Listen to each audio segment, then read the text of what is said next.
Hello everyone and welcome to a new series here. I'm going to try and start out Settlements and Survival. I got this idea from Loco4Pack, who recently did a survival tips series of videos. I'm going to link his channel in the description. I strongly recommend you check him out. He's got a lot of really good information. But that gave me the idea to do this, and that is this. When you start survival mode, it's really hard at first because you're the weakest as ever, right? So I'm going to try and do a settlement-based character that you can modify any way you want. This isn't the best way to do it. It's not the only way to do it, but this is a way that works that'll get you kind of acquainted with the whole survival mechanism.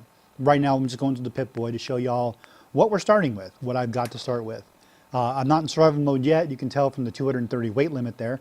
I will be soon, though. I'll figure it out when I go to get water. Thankfully, nothing happens between now and then that would have been affected by survival. The purpose of this is to show y'all how to establish a character with an emphasis on settlement building, because I build settlements. It's like a combo let's play, tips and tricks, methods, and whatever. Call it an extended tutorial, I guess. I don't know. So the first tip, turn off the background music. You need to be able to hear your environment, because in survival mode, it takes away a lot of the game's like assists, I guess, and that'll come up later. Believe me, the sound thing will come up later. Fallout 4 sound is really good. With a little practice, you'll be able to identify exactly where enemies are, pretty much how far they are away, and what kind they are, just by the sounds they make. So the first thing we're going to do here, before we talk to Codsworth or do any combat at all, we're going to pick up all the easy-to-get stuff that's near Sanctuary in the hopes that we can get better gear. Because coming out of there with a vault suit and a pistol, I mean, yeah, that's not going to work here. If we can get something better, I'd much rather do it. Some of the changes from survival that are important that if you play normal mode for a long time, you will miss them almost immediately. One is the location markers on your compass. Location markers don't show up until you are really, really close to a place. And most of the time you will see it before the marker shows up. Another thing that'll be missing from your compass is enemies. When they aggro you, they will not show up on the compass. You have to learn to figure out where they are from the noises they make and the things they yell and which direction the bullets are coming from, pretty much. Now, let's go over the specials. The specials I picked for specific reasons. Number one is I don't want to spend points on base stats for a while. So Strength 3 is for armor, Perception 6, 7 with the bobblehead is for VATS. It's for accuracy, because we're going to be using pistols for a long time, man. And Perception is huge for that. Okay, remember what I told you? Okay, one of the things you're going to need to learn to do is navigate by landmarks. Look at the screen always. That thing right there, that water tower, that's going to be your savior early on, because you can see it from a long ways away and you just head right for it and you know you're near your house. Okay, so that's accurate. Endurance. Only 2, because higher endurance is not worth it in survival mode. I'll go over that a little bit more later, probably in the next video. Charisma 3, Lone Wanderer only. Okay, really quick. This set of junk right here, respawns frequently. Come back to this place often, get that crap. Lots of good oil there. Lone Wanderer, I won't need provisioners for a long time. And when I do, I'll be powerful enough to pick things up. Look at the screen. I'll be powerful enough to be able to take a couple levels off from doing combat skills to do that. Int 6, Intelligence 6 for science and for XP. And then Agility 6 for AP. AP, sneak, lockpick, being able to shoot lots. Because in survival mode, you run away a lot, okay? And having AP in reserve to sprint will save your bacon more often than not. Now this part here, Codsworth talking, I skipped this, I double speeded this. Conversation sounds really weird in high speed. Okay, and then luck. Luck is a dump stat. I don't spend points on luck skills for a long time, very, very long. It's like level 40. So in combat, we're going to be going into combat here. The one thing to remember about combat is enemies hit a lot harder than you were used to.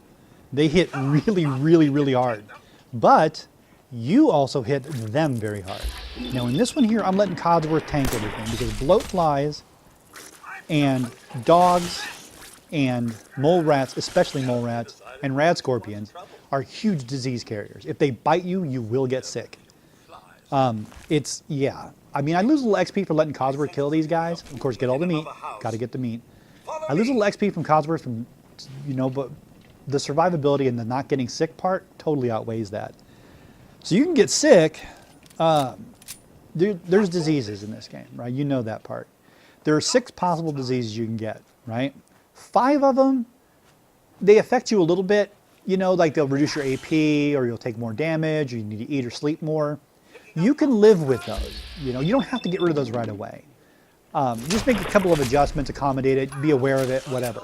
The 6th one, infection, does damage, okay? Infection will kill you if you do not fix it. That's the only reason I save antibiotics, is to treat infection in the field, okay? If you get an infection, that immediately becomes your highest priority to get rid of that thing.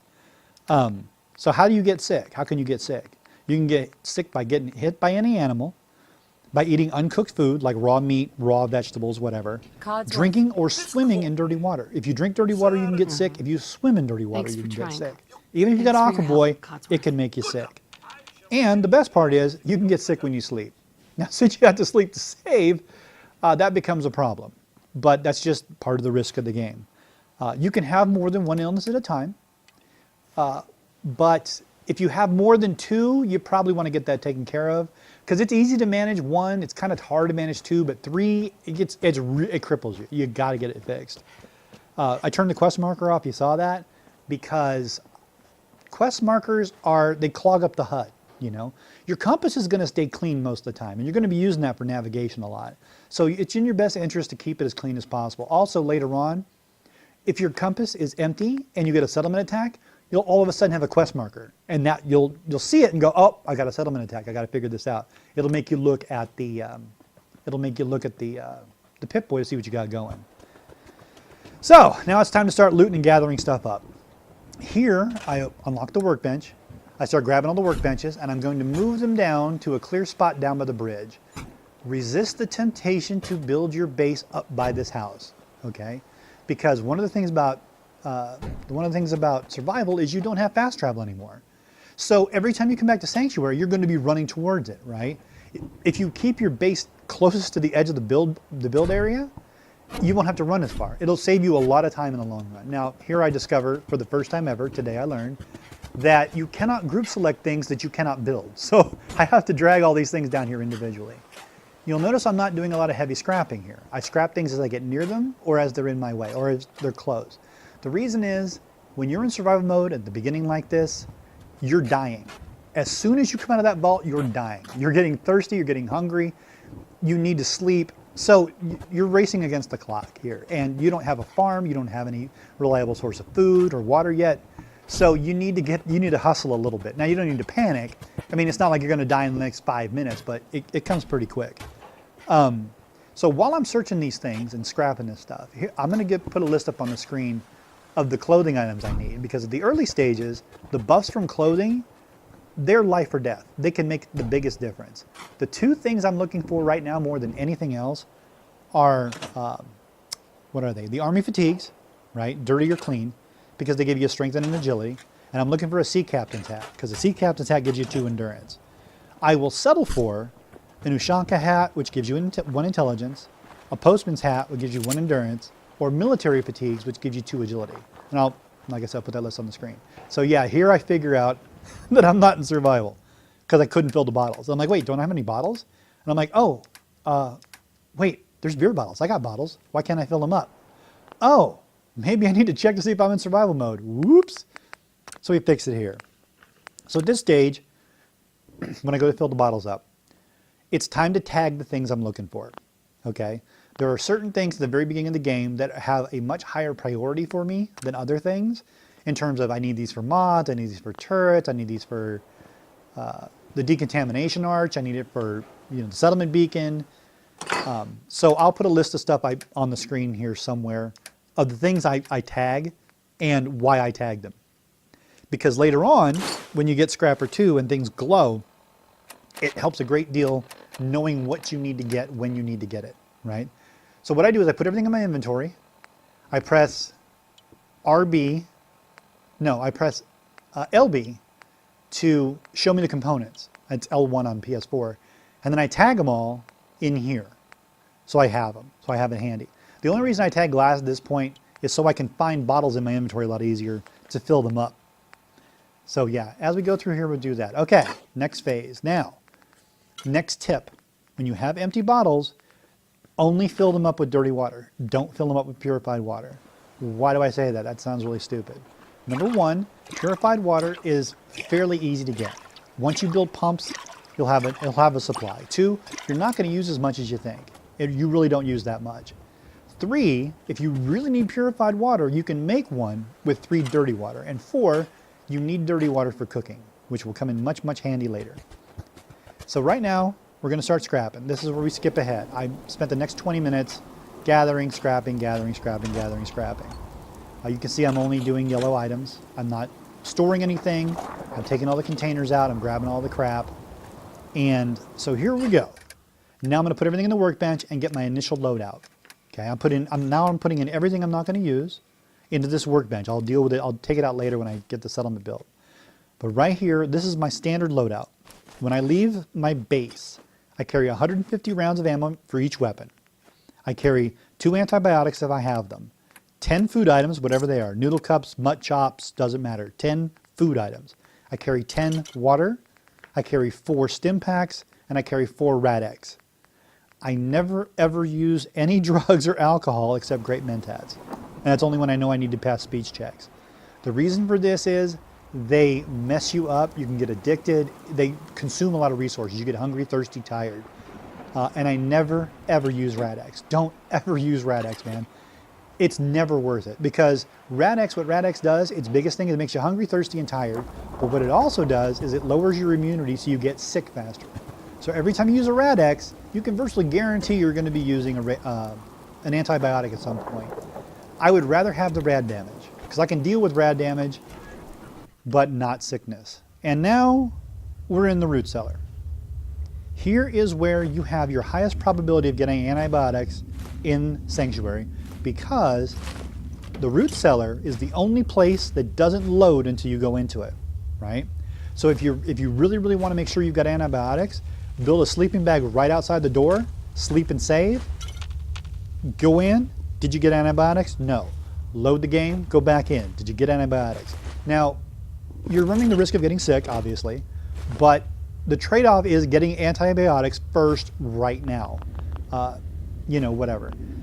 I chose to do this as a playthrough. I basically sat down and played for like 6 hours, 7 hours, 8 hours to do this entire thing. So right here, I got really, really lucky. I have never seen 3 antibiotics in that chest, okay? And I'm in survival mode, so if there's an RNG on the survival mode, it still works here. 3 antibiotics will last me probably for 20 levels because I only use it for infection, But you can see right already I'm getting sleepy and I'm getting hungry. I go ahead, I don't sleep until I build everything, but I do eat, okay? So I clean this place out because I don't like to come back in here. The only time I come back in here is if there's a rad storm, I'll jump in here and wait it out because a rad storm only lasts an hour. Also during rad storms, what I'll do is when you first hear the lightning hit, take a Rad-X, drink a purified water, the Rad-X will last the whole time. All right, all done scrapping and gathering. Now it's time to start building my base. Usually when I build, I sleep first for 8 hours to make sure I'm well rested because you get a 10% experience bonus, right? And that's super handy when you're building a lot of crap. But I don't want to risk getting sick yet. And all you got to do is stay hydrated because if you're thirsty, you lose intelligence, right? You lose XP. And you can see she has a Ushanka hat on. I found one. So she wears the Ushanka hat, stays hydrated, and gets the maximum XP. So here's the initial blah, blah, blah. So when I build this floor, I hit level 2. I hit level 2 about something like 40 something minutes in. Yeah, it took about 40 minutes to scrap everything, harvest everything, drag everything down. Now, I skipped the build process here. If you want to see this build, leave me a note in the comments, let me know, and I'll make a video and just show you how I built this thing. It's pretty boring, but yeah, you might like it. I don't know. So that's it. And here's the final product. 6 beds for my 6 future settlers, 1 guard, 4 food, and a provisioner. We've got that filing cabinet, which holds all the stuff I'm going to sell to Carla when I find her by Drumlin. Right, I'm going to drag it out and just take it down and sell it to her. The generator there is a small generator, and it's going to be good for 1 beacon and a decontamination arch. Right? All my workstations are up here. That way I can stagger between them if I'm fully burdened and I don't have to walk very far. The cooler holds all my chems. The cooler holds all my food, water, and chems. and the chest holds all my equipment. And these are harvesting for later. I'd really like feedback on this. Do you guys like this? Does this work? I'm trying to learn new things in editing and stuff. Anyway, we're getting near the end here. I want to thank you all for watching, and I will see you in the next one. Take care.